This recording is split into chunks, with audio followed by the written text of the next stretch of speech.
सहनाववतु सहनौ भुनक्तु सह वीर्यं करवावहै तेजस्विनावधीतमस्तु मा विद्विषावहै। ॐ शान्ति शान्ति शान्तिः। अखण्डमण्डलाकारं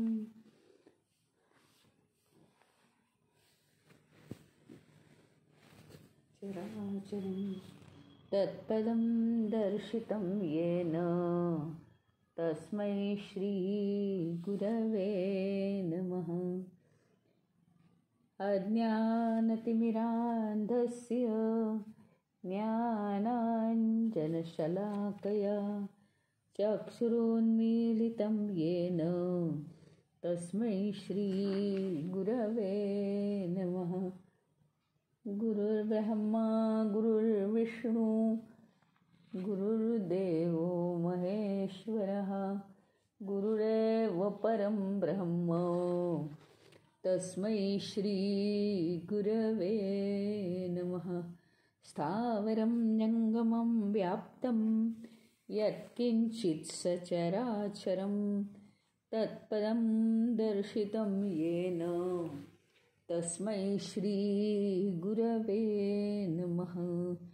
चिन्मयं व्यापि यत्सर्वं त्रैलोक्यं सचराचरं तत्पदं दर्शितं येन तस्मै श्रीगुरवे नमः।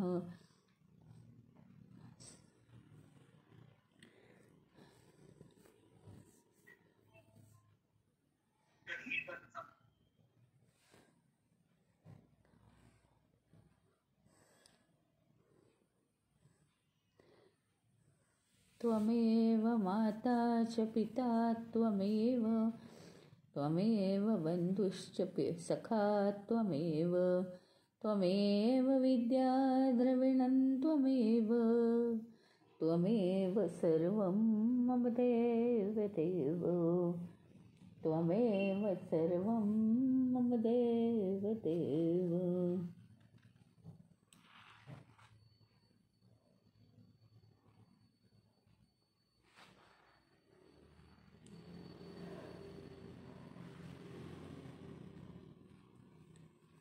कर्माचं महत्त्व आपल्याला समजलं परवा, आणि आता आपण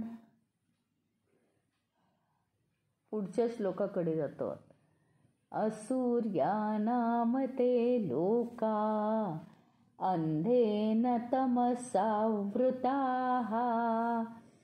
तास्ते प्रेत्याभिगच्छन्ति ये केच्छात्म हनो जनाः।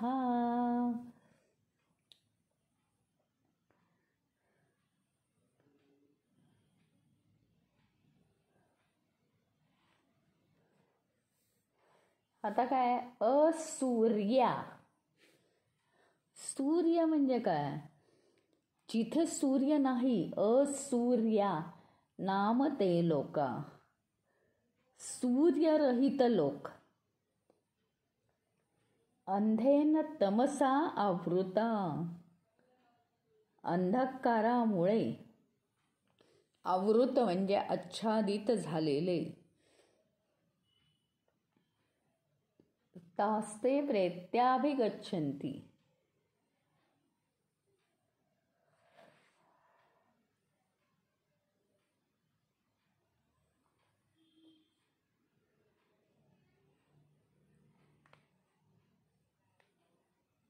प्रेत्याभिगच्छन्ति म्हणजे जे मरणासन्न होतात। येके चात्महनो जनाः,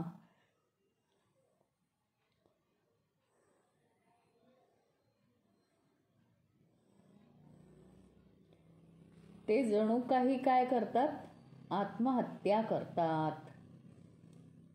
म्हणजे काय आहे? असूर्य म्हणजे काय?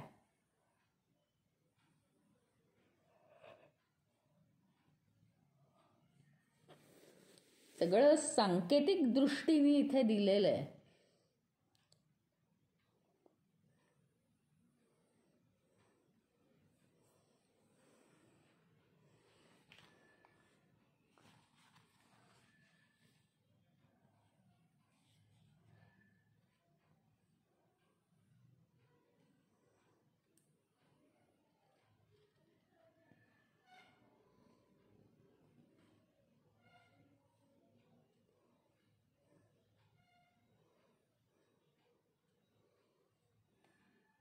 आत्तापर्यंत आपण बघितलं ना की एकतर अतिशय सत्वगुणप्रधान जे लोक आहेत, सत्वगुणप्रधान जे लोक आहेत त्यांच्यासाठी कोणता मार्ग आहे?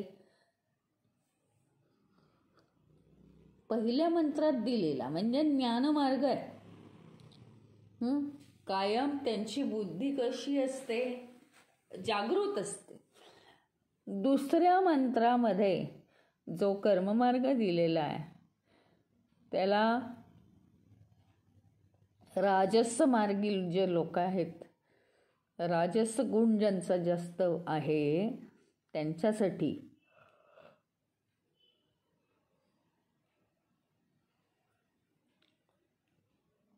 मग राजस गुणी लोकांसाठी कर्ममार्ग दिलेला आहे हे आपल्याला माहिती आहे. आता प्रश्न कोणाचा येतो?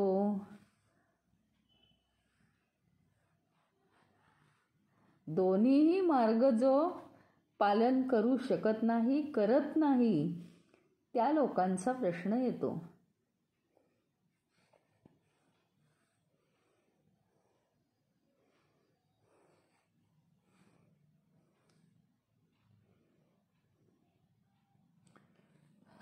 ज्ञानमार्ग आणि कर्ममार्ग या दोन्हीपैकी जो एखादाही मार्ग पालन करत नाही किंवा त्या मार्गावरून जात नाही तो पूर्णपणे जीवनात एकदम खालच्या पातळीला गेलेला मनुष्य आहे.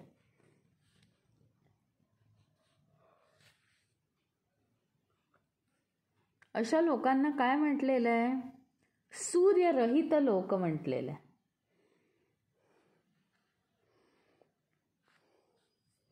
मग सूर्यरहित लोक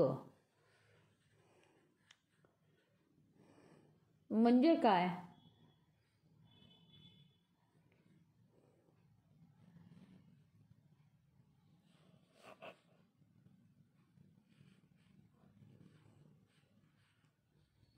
सूर्यरहित लोक ह्याचा अर्थ सगळ्या बाजूनी अंधकार. तिथे काय आहे? ज्ञानही नाहीये आणि कर्मावरही त्यांची निष्ठा नाहीये.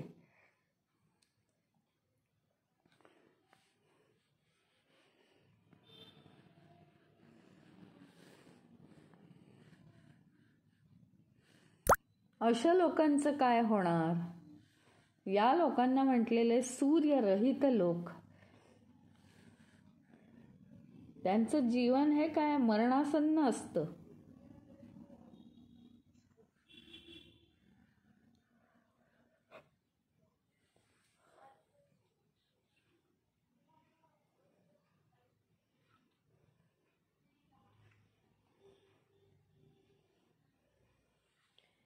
खरं म्हणजे ना जीवनात येऊन माणसाने काय करायला पाहिजे? सतत एक तर तुम्ही ज्ञानमार्ग आचरा,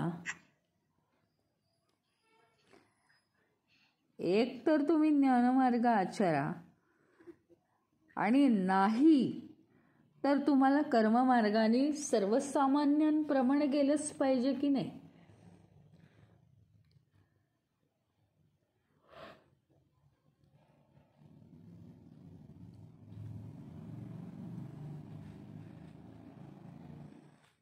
म्हणजे त्यांचं म्हणणं असं आहे की अहो तुम्ही प्रत्येक वेळी संन्यासत्वाचाच विचार करू नका, पण तुम्ही जर निदान या मार्गाकडे वळलेले नाही आहात,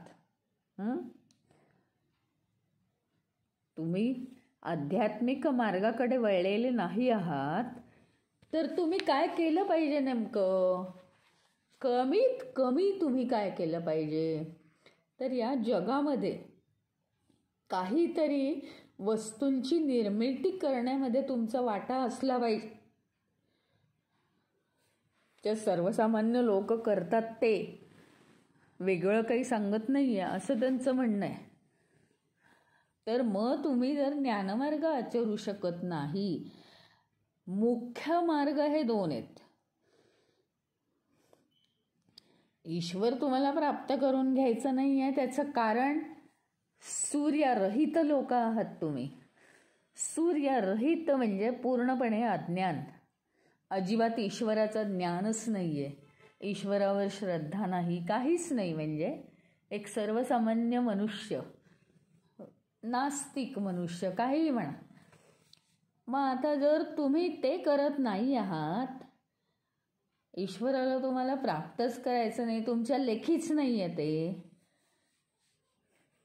तर कमीत कमी तुम्हाला या जगात राहायचं म्हणजे काय केलं पाहिजे? पोटपाणी दिलंय की नाही?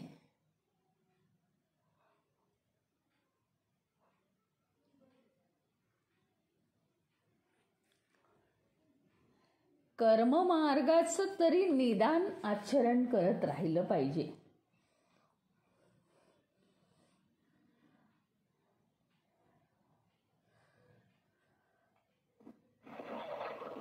म्हणजे काय की माणसाने काय केलं पाहिजे? शरीर मनबुद्धी यांच्यात तादात्म्य सोडलं पाहिजे. शेवटी बाकी तुम्ही काही करा नका करू, पण शरीर मनबुद्धीची तादात्म्य सोडलं पाहिजे. म्हणजे काय की कर्माने ते सुटतं की नाही, आपण विसरतो सगळं कर्म करत असताना.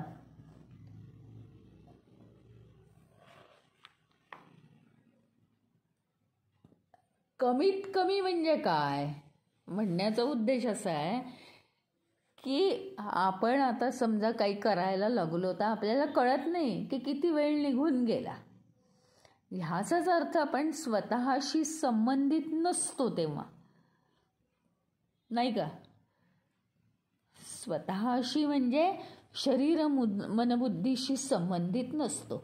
मग शरीर मनबुद्धीशी तादात्म्य सुटण्यासाठी असे जे लोक आहेत, सूर्यरहित लोक, ज्यांचा काहीही ईश्वराशी संबंध नाही, देणं घेणं नाही या जन्मामध्ये, त्यांनी निदान भगवंताची कृपादृष्टी म्हणून त्यांचं शरीर मनबुद्धीशी तादात्म्य सुटावं, ह्याच्यासाठी निदान त्यांनी कर्ममार्ग आचरला पाहिजे, असं उपनिषदकारांचं म्हणणं आहे.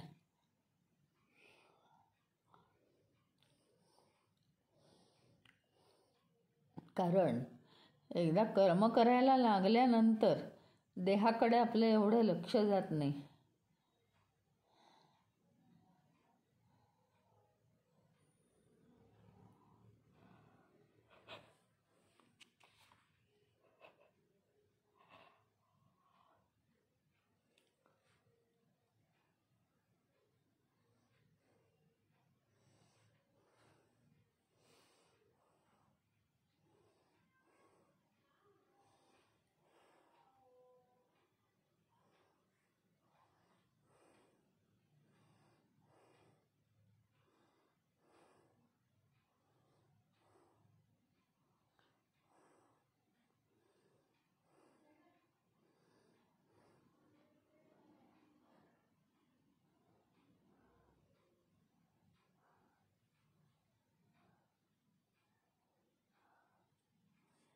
काय आहे असं म्हणण्याचा उद्देश काय आहे माहिती का?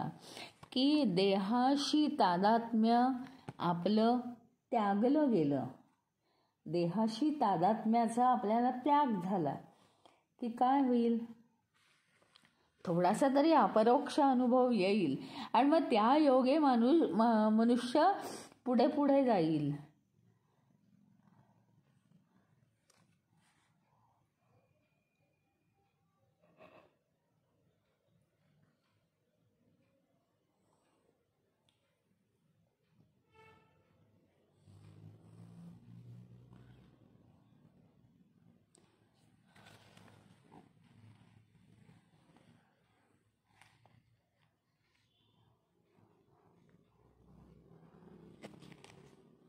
काय आहे, माणसं आहेत ना, मनुष्य सगळेच जवळजवळ कर्म करतात.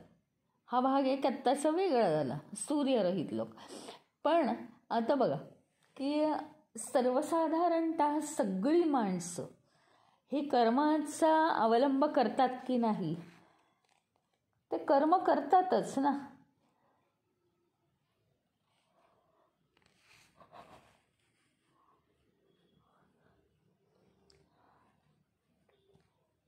पण सगळी माणसं कोणते कर्म करतात? सकाम कर्म करतात.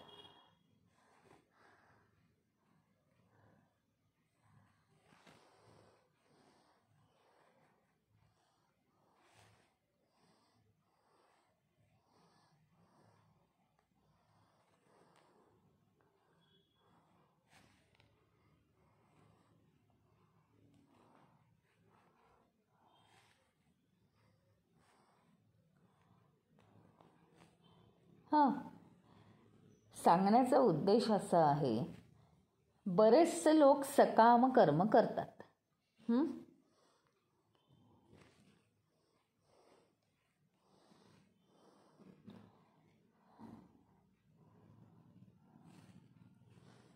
आणि सकाम कर्म करणारे सुद्धा लोक, म्हणजे सकाम कर्म करणारे वाईट, निष्काम कर्म करणारे चांगले, असं वगैरे थोड्या वेळ बाजूला राहू दे. पण आता एक गटकाभर असा विचार केला की सकाम कर्म करणारे लोक जे आहेत ते काही वाईट बाजूला जात नाही आहेत, म्हणजे काहीतरी वाईट काम ते करत नाही आहेत, चांगलं काम करतात. पण सकाम कर्म आहे मात्र, म्हणजे काय, त्यात फळाची अपेक्षा आहे. मग आता ते लोक काय करतात? विचारू शकतात की आम्ही काय कर्म करतोय, ते चांगलंच कर्म करतोय ना, काय वाईट करतोय आम्ही? हां, तिथेच चांगल्या फळाची अपेक्षा आहे. समजा उदाहरणार्थ लोककल्याणाच्या फळाची अपेक्षा आहे, असं जे कर्म करतायत, हां, तरी सुद्धा सकाम आणि निष्काम यात फरक आहे बरं का. हळूहळू समजून येईल आपल्याला. तर मग ते लोक जे कर्म करतात त्याच्यामुळे काय होतं माहिती का? चांगलं कर्म करतात म्हणून स्वर्गात जातात. मग आता काय आहे माहिती का? हे उपनिषद आहे. हे उपनिषद ना तुमच्या सगळ्या ज्या कल्पना आहेत त्या मोडून काढतं.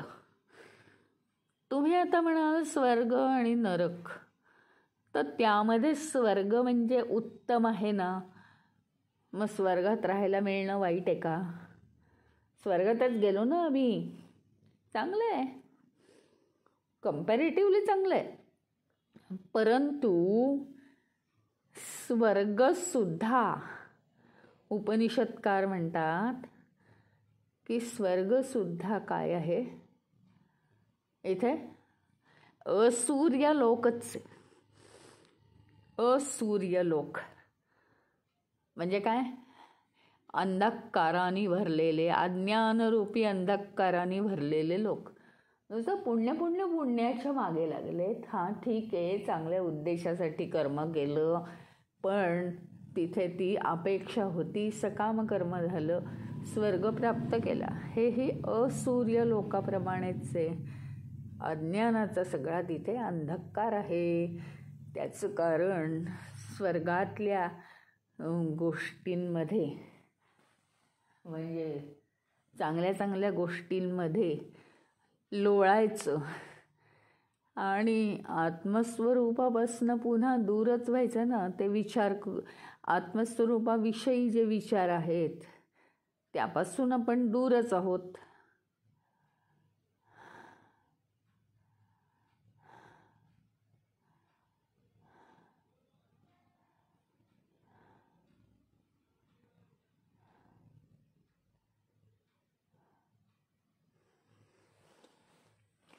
असा सगळ्या दृष्टींनी इथे विचार केला गेलेला आहे.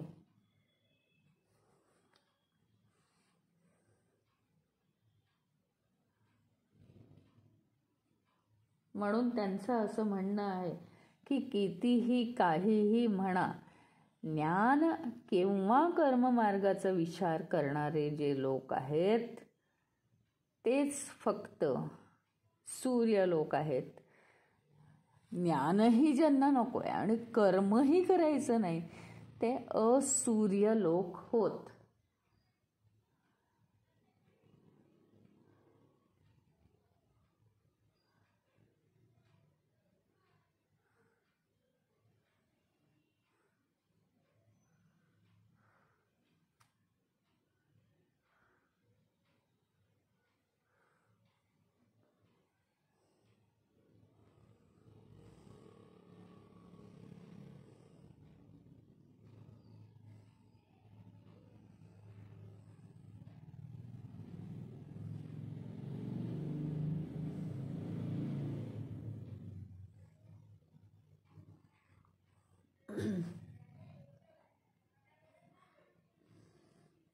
शेवटी काय आहे, कोणत्याही मार्गाने आत्ता आपण मगाशीच बघितलं त्याप्रमाणे कोणताही जरी मार्ग आचरला तुम्ही आणि खरोखरीच म्हणजे ज्ञानमार्ग किंवा कर्ममार्ग हे खरोखरीच एक कुठला जरी मार्ग अत्यावश्यक आहे.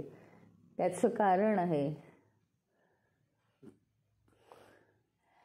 कोणताही जरी मार्ग आचरला तरी आपल्या शरीर मनबुद्धीशी तादात्म्य पावायचं नाही आहे.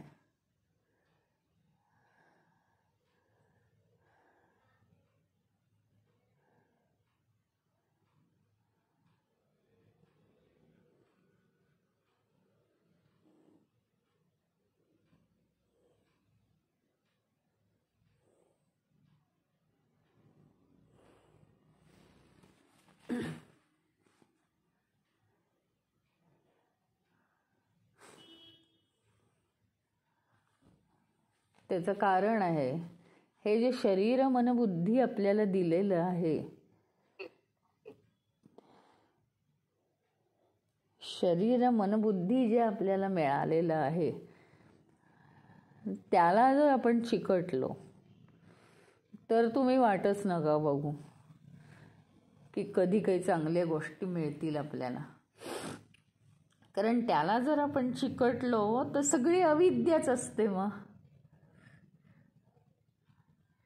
त्याला आपण मी म्हणतो अशा या जड वस्तू आहेत सगळ्या.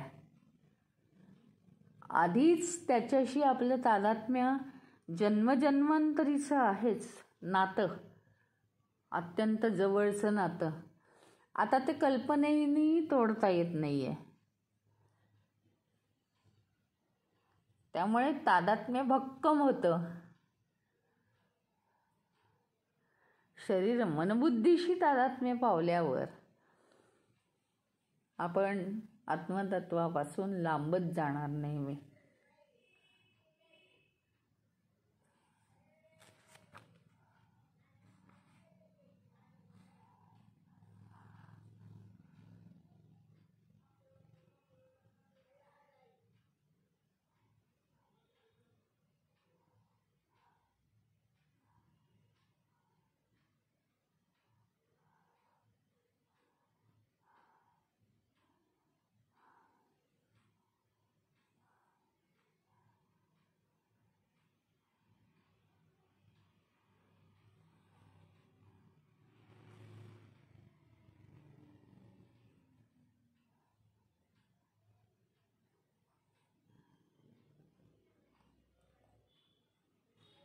आता स्वर्गाला सुद्धा असूर्यलोक का म्हटलेलं आहे?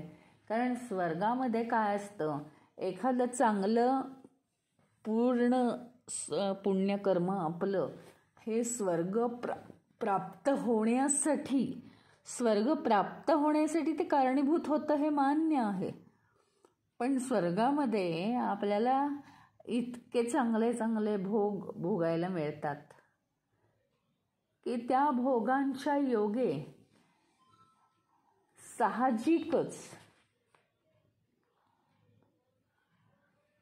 काय होतं, आसक्ती वाढते.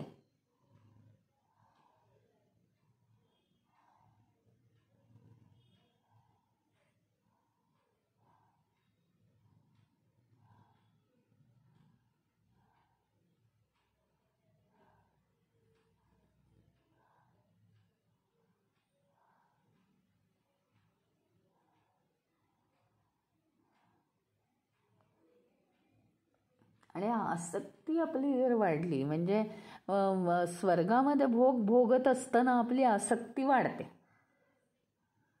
अर्थातच ना, म्हणजे पुण्यकर्म असल्यामुळे स्वर्ग प्राप्त होतो आणि ते भोग भोगत असताना त्याच्याविषयी आसक्ती वाढते. आसक्ती वाढायला लागली की काय होतं माहिती का, जे पृथ्वीवर होतं तेच होणार ना. पूर्णपणे आपण आपलं मन आच्छादित करून टाकतात हे भोग.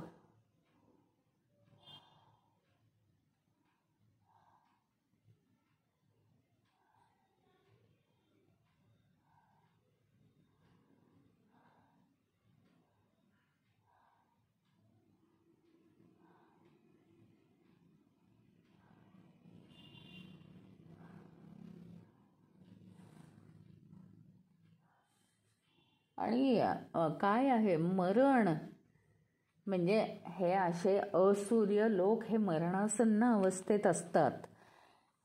शास्त्रशुद्ध वर्णन केलेलं आहे त्या शब्दाचं बरं का, की असूर्य लोक ह्याचा अर्थ काय, जिथे ज्ञानाचा पूर्णपणे अंधकार आहे आणि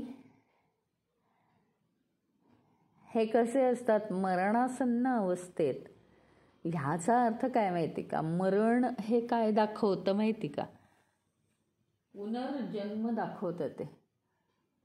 म्हणजे जन्मचक्रात अडकलेले, जन्ममृत्यू अशा चक्रामध्ये अडकलेले हे लोक आहेत, हे दाखवण्याचा प्रयत्न केलेला आहे.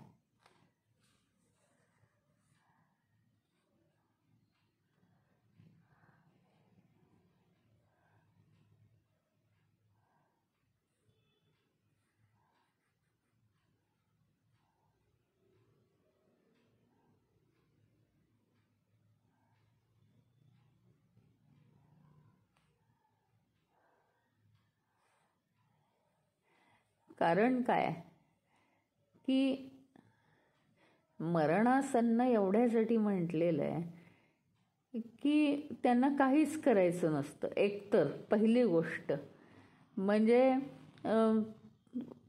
खूप जागृत ज्यांची बुद्धी आहे ते लोक ज्ञानमार्ग वापरतात. पण दुसरं काहीच जर उपाय नाही आहे तर कर्ममार्ग वापरायला पाहिजे. कर्ममार्गही तुम्हाला नको आहे म्हणजे स्पष्ट होतं ना की तुम्ही आळस तमोगुणी असे लोक आहात. मग आळस आणि तमोगुण ज्यांच्यामध्ये जास्तीत जास्त आहे ते लोक कसे आहेत, असूर्य लोक आहेत. असूर्य लोक ह्याचा अर्थ ज्ञानाचा प्रकाश तिथे नाही.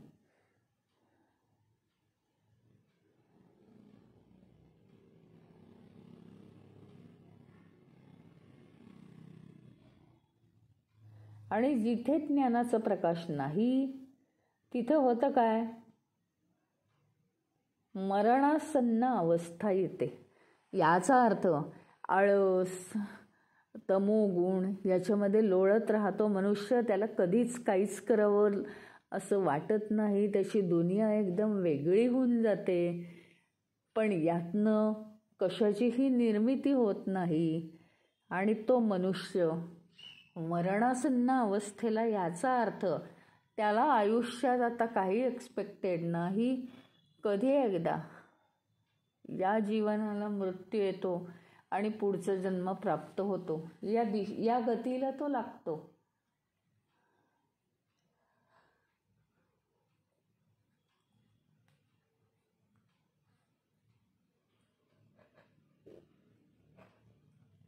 नुसतं इतकंच काही होत नाही की तो तमोगुणी होतो वगैरे, त्याच्यामध्ये आळस निर्माण होतो.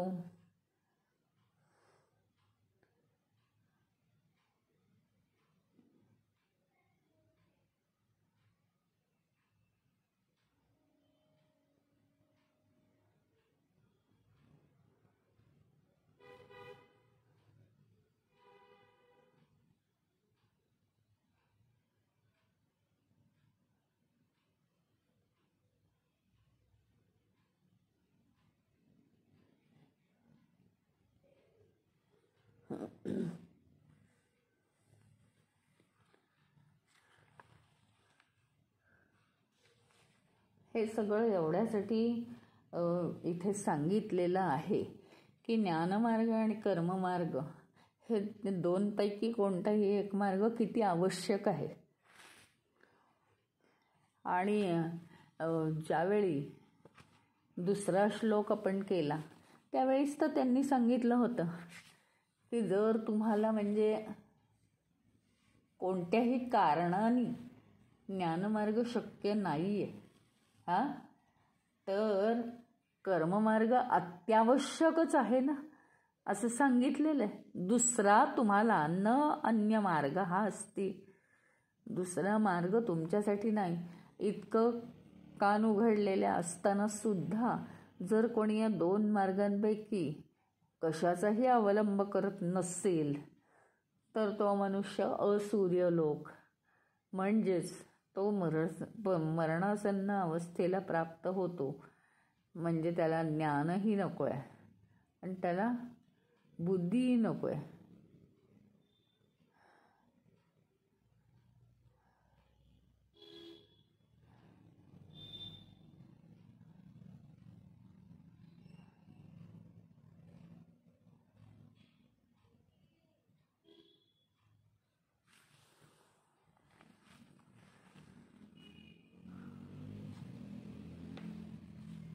आणि अशा लोकांना नेहमी मर्त्य किंवा दुःखी किंवा अज्ञानी, मर्त्य या शब्दाचा अर्थ काय, पुन्हा पुन्हा जन्म आणि मृत्यू, जन्म आणि मृत्यू.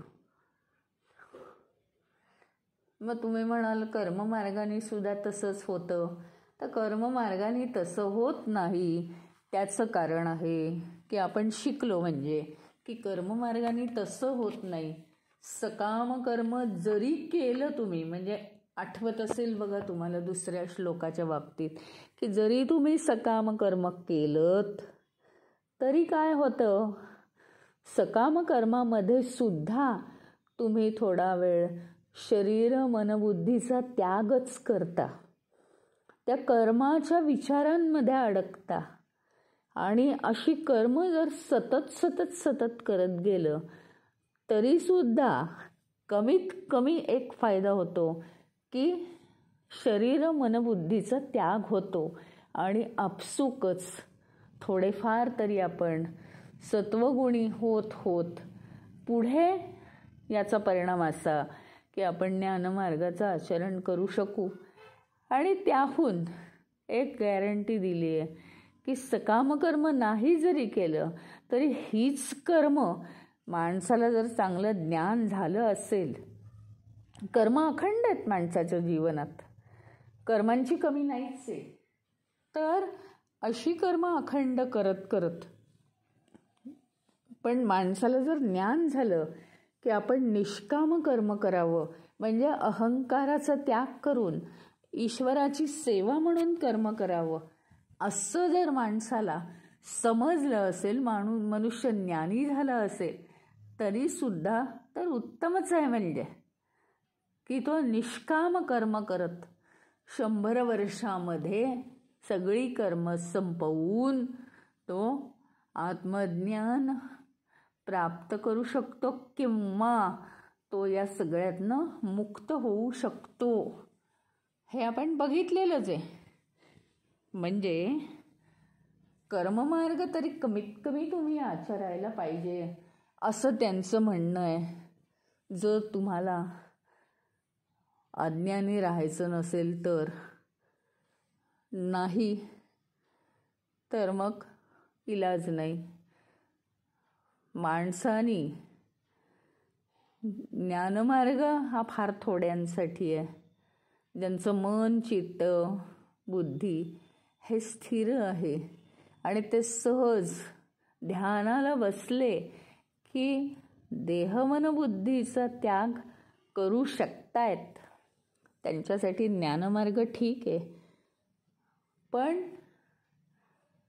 काही लोक ज्ञानमार्गाचा प्रयत्न आणि कर्ममार्गाचा अवलंब असंही करू शकतात.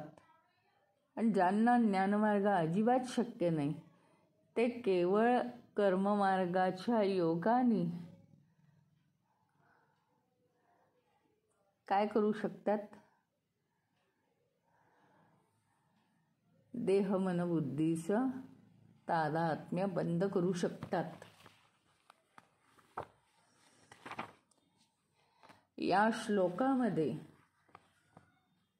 ज्ञानमार्ग किंवा कर्ममार्ग दोन्ही मार्ग किती आवश्यक आहेत, दोन्हीपैकी एका तरी मार्गावरून आवश्यक माणसाने चाललंच पाहिजे, याच्यासाठी हा श्लोक दिलेला आहे.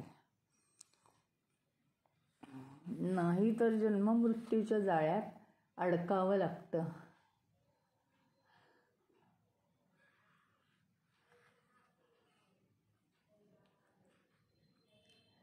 आता चौथा मंत्र काय सांगतोय? अनेज देकम मनसो जवीयो. अनेज देकम मनसो जवीयो नैनदेवा आपनुवत पूर्वमर्षत. तद्धोवतो तद्धावतोऽन्यान त्येति तिष्ठत् तस्मिन्नपो मातरिश्वा ददाति.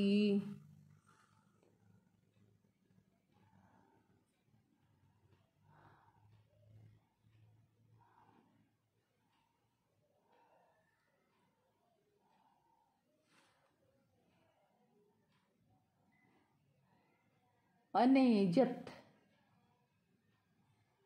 म्हणजे काय? एकदम स्थिर. मनसो जवीयो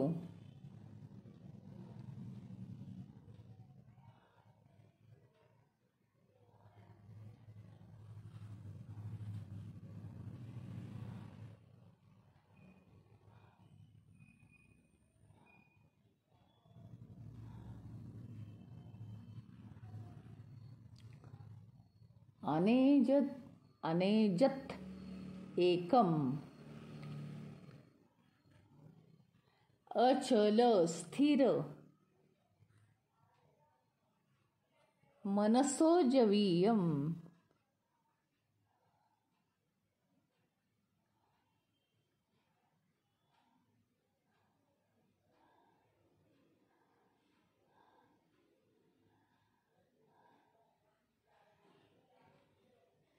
अनेजत एकम म्हणजे काय? जिथे स्थिर आहे, काही कंपनं नाही आहेत, डुगडुगणं नाही आहे. हा मनसो जवीयम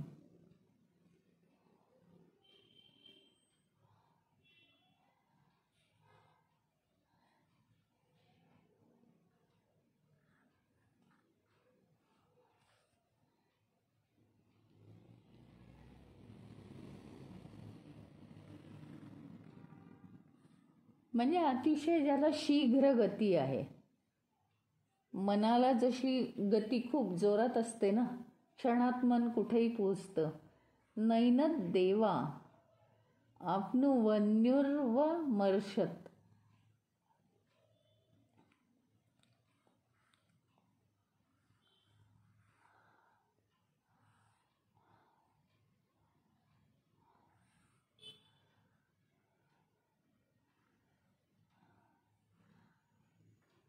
आपनुवत आपनुवत म्हणजे काय? प्राप्त करणं ना.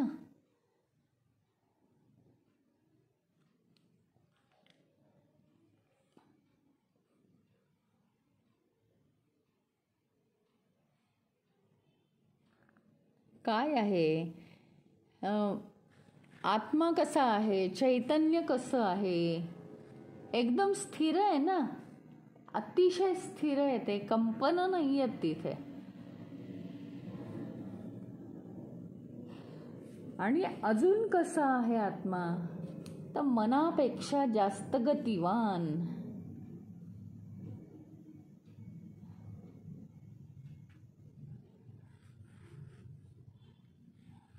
आणि आणखीन त्याचं वैशिष्ट्य म्हणजे काय, देवगण याला प्राप्त करू शकत नाहीत.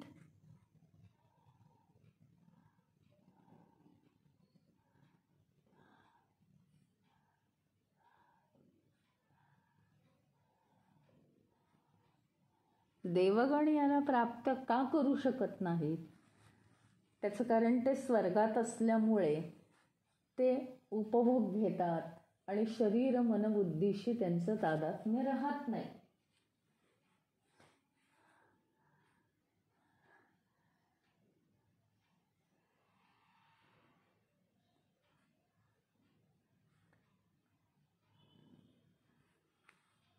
आता जो इथे या तत्वाशी म्हणजे आधी तत्वाचं वर्णन केलेलं आहे त्यांनी, काय काय अनेजत एकम, म्हणजे असं तत्व की जे स्थिर आहे, अत्यंत स्थिर, कंपनच नाही आहेत तिथे अजिबात. हां, मनसो जवीयम म्हणजे काय, मनाची गती आहे त्याला, मनापेक्षा सुद्धा जास्त स्पीड आहे त्याला. न अन्यत देवा आपनुवत ऊर्वमर्षत, म्हणजे देवगण किंवा स्वर्गात राहणारे लोक त्याला प्राप्त नाही करू शकत, कारण ते ह्याच्यामध्ये बुडालेले असतात, काय भोगांमध्ये, म्हणून ते नाही त्याला प्राप्त करू शकत. मग काय होतं,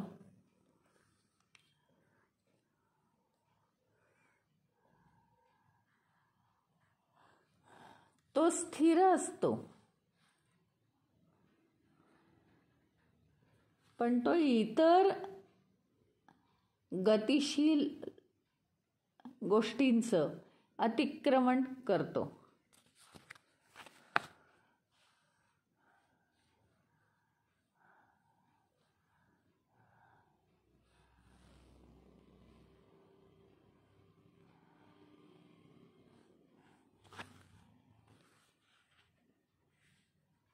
आणि मग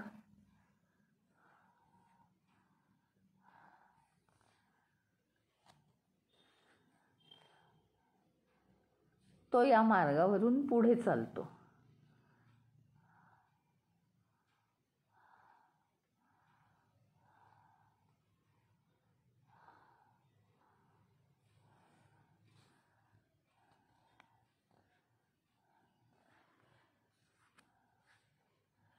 आता इथून कशाला सुरुवात झाली आहे माहिती का, आत्मतत्व कसं आहे, आत्मतत्वाचे गुण काय आहेत, हे या 4थ्या मंत्रापासून एक 3-4 मंत्र त्यांनी आत्मतत्वाचे गुण सांगितलेले आहेत. आधी आपल्याला त्यांनी जागं केलं. पहिल्या मंत्रामध्ये त्यांनी काय सांगितलं आपल्याला, की एकतर डायरेक्ट एक गोष्ट सांगून दिली आपल्याला पहिल्या मंत्रामध्ये, की हे बघा, हा जो आहे परमेश्वर म्हणजे आत्मतत्व, हे सगळं आत्मतत्वाच्याच अधीन आहे सगळं विश्व. आणि आत्मतत्व सगळीकडे काय आहे, संपूर्णपणे व्यापलेलं आहे, आच्छादित आहे. आणि हे तुम्हाला पचतंय का, पटतंय का, की आत्मतत्व आच्छादित आहे म्हणजे परमेश्वराच्या अंडर आहे ते सगळं, तो अधिकारी आहे याचा, त्यानेच ही सृष्टी निर्माण केली आहे. पाहुणे म्हणून राहायचं असेल तर राहा, नाही तर जाऊ उडत, तो तुम्हाला काही विचारायला येत नाही. तुम्हाला तसंच राहावं लागेल आणि ते स्वीकारावं लागेल. स्वीकारलं तर तुमचं जीवन हे अतिशय सुलभ होईल. आणि आता हे सगळं जर परमेश्वराचं आहे, हे सगळं काय आहे, परमेश्वराचं आहे, मग ते मानलत तर तुम्हाला जास्त सोपं जाईल आणि तुम्हीच परमेश्वराचे होऊन राहा, असं सांगण्याचा उद्देश आहे पहिल्या श्लोकामध्ये. मात्र ते कठीण आहे, कारण तुम्हाला ज्ञानमार्ग तिथे आचरावा लागणार आहे. ध्यान करावं लागणार आहे आणि परमेश्वराला प्राप्त करून घ्यावं लागणार आहे. मग आता ज्यांची बुद्धी स्थिर आहे त्यांनी ते करावं. दुसऱ्या ह्याच्यात सांगितलं ना, अन्यत मार्ग हा, म्हणजे तुमच्यासाठी दुसरा मार्ग नाही. कर्ममार्ग अत्यावश्यक आहे. आणि जगातले संपूर्ण 90% लोक तर कर्ममार्ग आचरतात. सर्वसामान्य बुद्धीला ते पेलतं.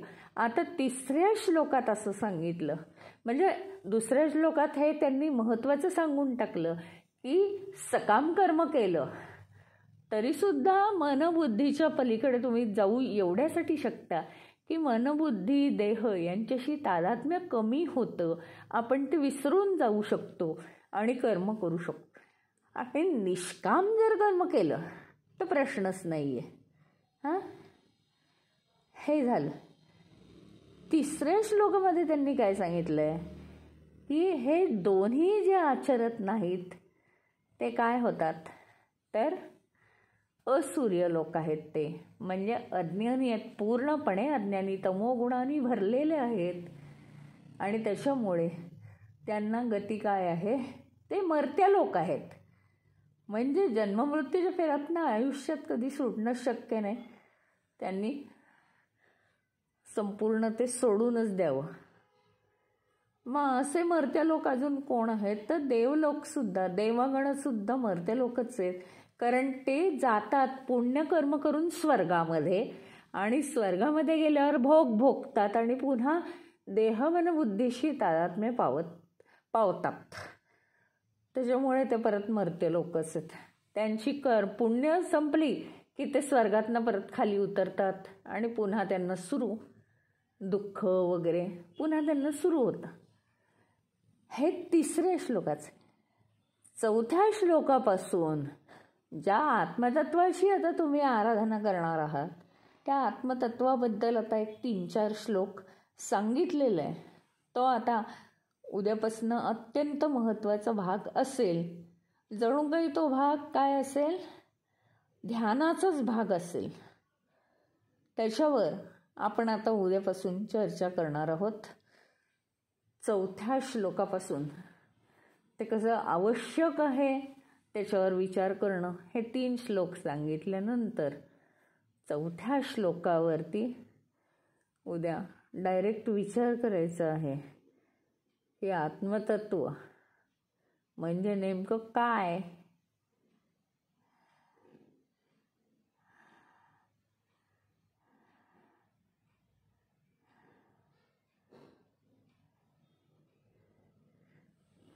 तर आज आपण त्याच्यामुळे इथं थांबणार आहोत आणि उद्यापासून आत्मतत्वाबद्दल चर्चा ज्या श्लोकांमध्ये आहे त्या चौथ्या श्लोकापासून आपण उद्यापासून सुरुवात करणार आहोत.